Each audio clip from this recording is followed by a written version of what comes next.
Okay, Pythagoras' theorem. You've probably heard the words. You might have seen it before, but let's get into it. Now, we don't always realize how useful Pythagoras' theorem is.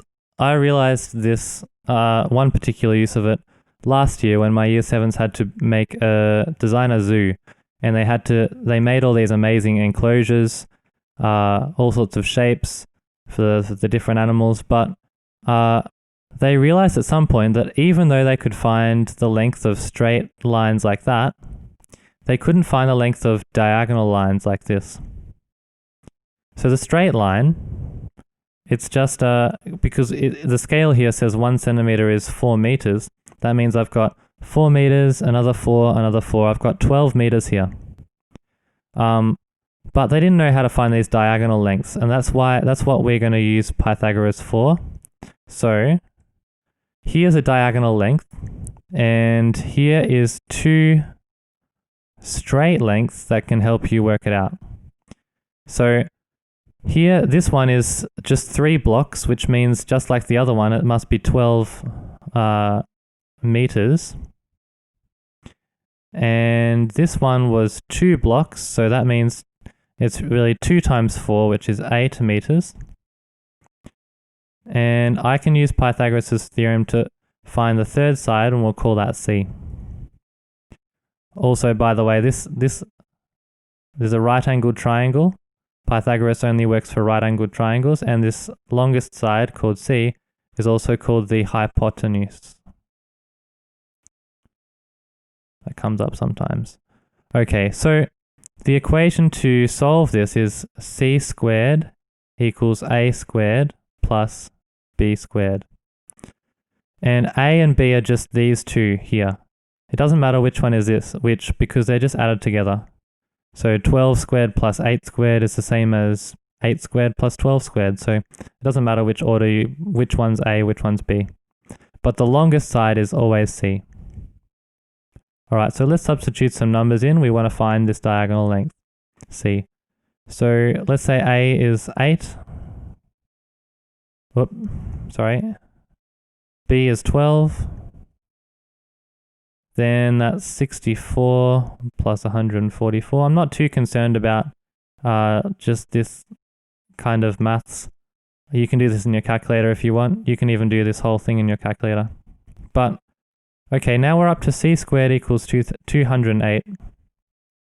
We have a slight issue because we need to find C. We need to find a way of finding C. And the way to do that is to think about square roots. Now, square roots is just the opposite of squared. So if I have 3 squared, that's 9. 3 times 3. Square root starts off with a number and thinks, what number could I use and times by itself to get this number? And of course you know, because we just did it. The only number that I can times by itself to get 9 is 3. So we say the square root of 9 is 3. Now, that's the same as saying square root of 3 squared equals 3, isn't it? So you can see the square root, if I have a number like 3, and I have a square and a square root, they kind of cancel each other out, and I just have the number on its own. So what we can do is, we can do square root of this, and that'll cancel out the square, but because it's an equation, we need to do square root to the other side as well. So, finally, we're going to have a way of working out what C is, because a square root cancels out the square to just give us C, which is square root of 208. Last time I did this, my PowerPoint presentation disappeared. We'll see if it stays there. Okay, so square root of 208, I already did this and looked it up. It's 14.4. Oh good, it's still there. Alright. So, 14.4. And this was all in meters, wasn't it? So, 14.4 meters. Okay, so that's how to use Pythagoras' theorem. You start off by writing the equation, you substitute in the numbers, and by the way, sometimes you can sometimes you know what this one is, you just don't know what one of these ones are. So you can substitute in different numbers. In that case, you would leave A alone and you'd substitute in these two. All right, so let's do a trickier example. Now this is a two-stage problem, sorry. Now, let's say we've got this shape, this rectangular prism, and let's say this length is 5 centimeters. And let's say this one is 10 centimeters. And this one is 12 centimeters. All right. And what if we have to find the length HB? Now, you can see we've got a triangle here, right? We've got HB on one side, we've got HE, and we've got EB. And even though you have to really think about this, it's in 3 dimensions, this is still a right-angled triangle. Okay, so can we work this out? We've got, why don't I say that's C, and I say that's Y, and that's X.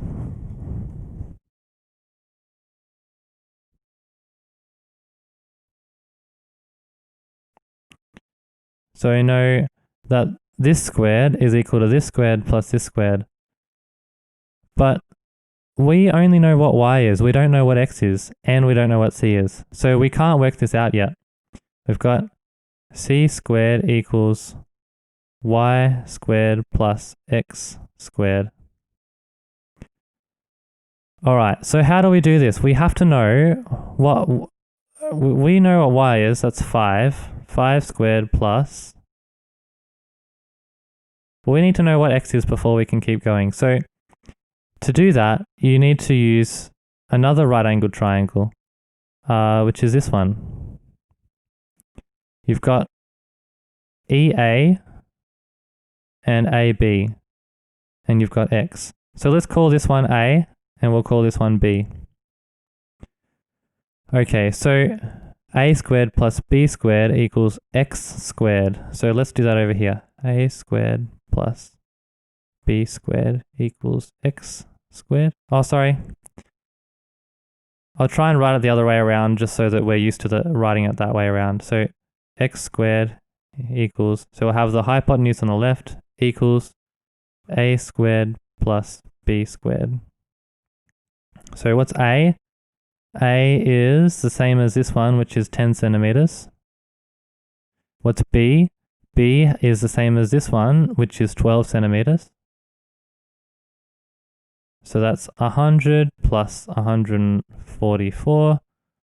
And so that means we have X squared equals 244. Now I hope you remembered how to get rid of this squared. You need a square root both sides. So that'll cancel out the squared so that we only have X left equals square root of 244. And I really hope this doesn't disappear. I don't know what my PowerPoint is doing, but we'll see. So this is telling us it's 15.6, roughly. Okay.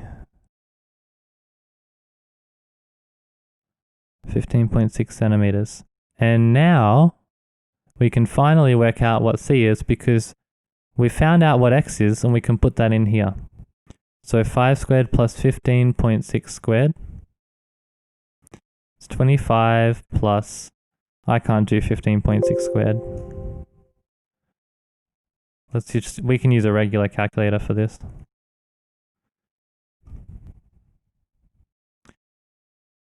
(15.6) squared, 243.36. Should have really given ourselves a bit more room here. Alright, so that is 263, 268. 16.36. And so that's c squared. To find out what c is, you do square root of both sides. And so let's do that.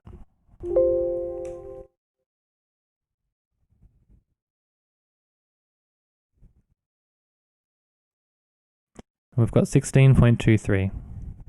So there it is.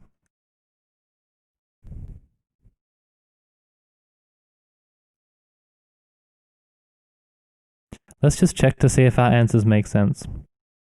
X is the diagonal, so it should be longer than A and B. So X is 15.6, it is longer than 10 and longer than 12, that's good.